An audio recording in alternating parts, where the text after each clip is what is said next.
La planète Terre compte plusieurs combustibles fossiles, comme le pétrole, le matériau le plus utilisé dans le secteur des transports, ou le charbon utilisé principalement dans le secteur industriel. Mais il existe un autre combustible qui est utilisé quotidiennement pour l'usage domestique, pour produire de l'énergie dans les centrales électriques, ou même pour chauffer nos maisons. Il s'agit du gaz naturel.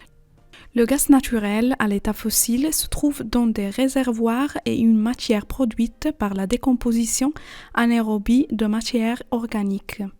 Il est principalement composé de méthane, la plus petite des molécules d'hydrocarbures, mais peut également contenir de l'éthane, du propane et du butane, ainsi que de petites quantités de pentane. Les gisements du gaz naturel sont multiples et peuvent être trouvés dans presque toutes les parties du globe. Le plus grand producteur de gaz naturel est la Russie, avec une production annuelle de 624,61 gigamètres cubes. Selon une estimation de 2010, ces réserves dureront au moins 74 ans. Il est suivi par l'Iran et le Qatar avec une production annuelle comprise entre 120 et 160 gigamètres cubes.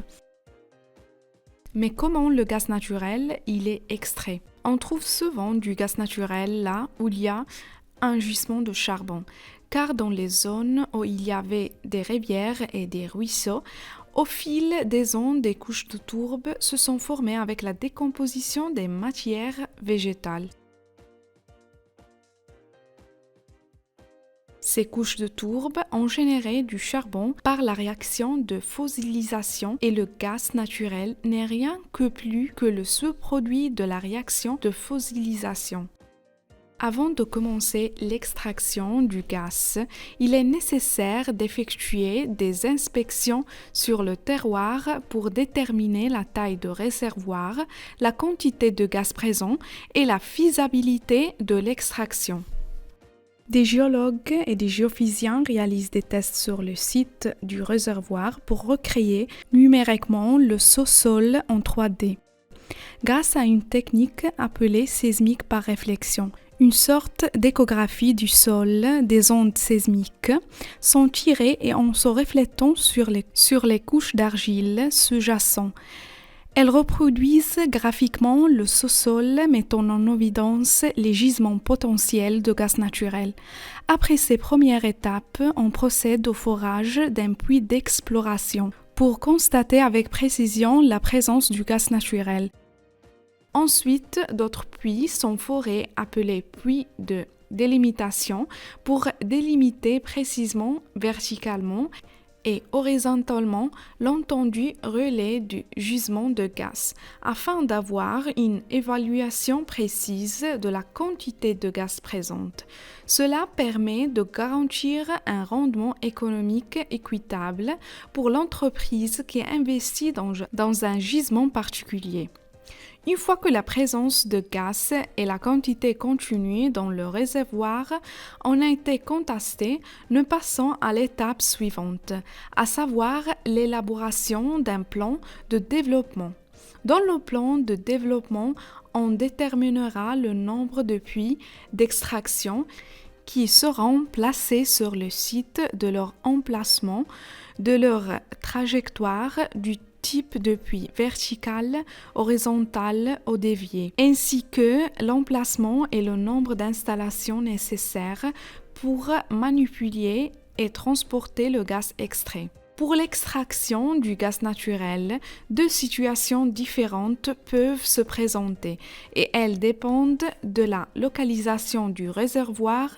Lorsque le réservoir est suffisamment proche de la surface de la Terre, la construction du site et l'extraction sont plus faciles, mais il peut arriver que le réservoir se trouve sur le fond de la mer.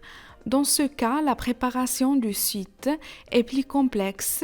Il faut construire une plateforme au milieu de la mer appelée plateforme offshore et à partir de laquelle toutes les opérations de forage et d'extraction peuvent être générées. Que ce soit sur terre ou en mer, la procédure de forage est très similaire. Maintenant, nous allons examiner les structures et les étapes nécessaires à l'extraction du gaz naturel. Un outil spécial, le ciseau rotatif, est utilisé pour le fourrage du sol. Ce ciseau est composé de 3 têtes coniques faites d'un matériau très dur, capable d'émietter le sol. Le ciseau est attaché à des tiges de 12 à 15 mètres de long chacune, qui sont ajoutées au fur et à mesure de l'avancement de l'excavation. Le tout est maintenu par un crochet relié par des fils d'acier à un système de poulies qui permet de lever et d'abaisser le dispositif de forage. Un moteur relié à un treuil est utilisé pour actionner tous les équipements. Il permet également à la table rotative de faire tourner la tête du ciseau pour le fourrage. Les tiges descendues par le forage écrusent et une bosse spéciale circule à leur intérieur, ce qui permet non seulement de lubrifier le ciseau, mais aussi de faire remonter les débris de broyage. La boue excavée est ramenée à la surface par des tuyaux. Libéré dans un réservoir où il est filtré, puis séparé des débris et réintroduite par le puits de forage. Au fur et à mesure que le ciseau creuse, les parois du puits sont tapissées de tuyaux en acier et cimentées au sol pour éviter les glissements de terrain qui pourraient endommager les utiles. De plus, la tête de ciseau est remplacée par des têtes de plus en plus petites, au fur et à mesure des feuilles. On commence à partir d'un diamètre de 70 cm jusqu'à un diamètre d'environ 10 cm. Et les puits peuvent atteindre une profondeur comprise entre 2 et 6 km. À ces profondeurs, la pression est très élevée, c'est pourquoi une vanne spéciale appelée la tête de puits ou l'arbre de Noël est utilisée. Cet équipement est un ensemble de vannes qui contrôlent la pression exercée par le gaz remontant à la surface. Une fois le forage terminé, le ciseau est retiré et l'extraction du gaz naturel de son réservoir peut commencer. Le gaz remonté à la surface par un système de tuyaux est acheminé dans des réservoirs de traitement afin d'être préparé pour la diffusion vers les différents points préétablis. Dans la nature, le gaz composé principalement de méthane est une substance inodore. Donc, par sécurité, des substances sont ajoutées pour lui donner une forte odeur désagréable, afin qu'il puisse être perçu en cas de fuite. Dans certaines installations industrielles, le gaz naturel inodore est utilisé parce qu'il y a des senseurs qui détectent les fuites de substances dangereuses. Une fois le processus de traitement terminé, le gaz peut être acheminé vers les différentes zones établies. Les gazoducs sont utilisés pour distribuer le produit aux maisons, aux usines, mais aussi aux usines de production d'électricité. Comme le pétrole, le gaz aussi est un combustible fossile limité.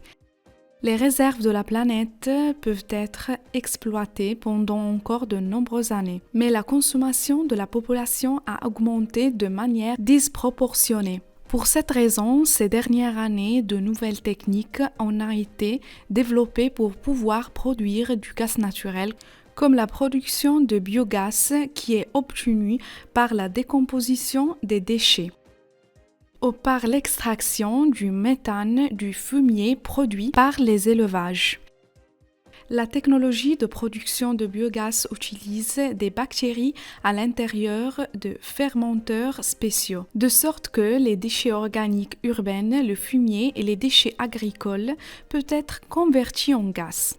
5500 mètres cubes de biogaz peuvent être extraits d'une décharge de 1 million de mètres cubes.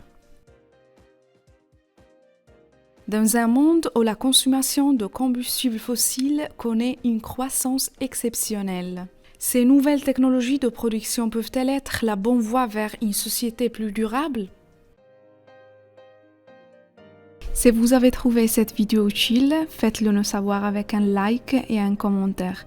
En plus, vous pouvez la partager et n'oubliez pas de vous abonner à notre chaîne. On vous conseille de visiter notre site jaïs.com pour connaître nos prochains projets.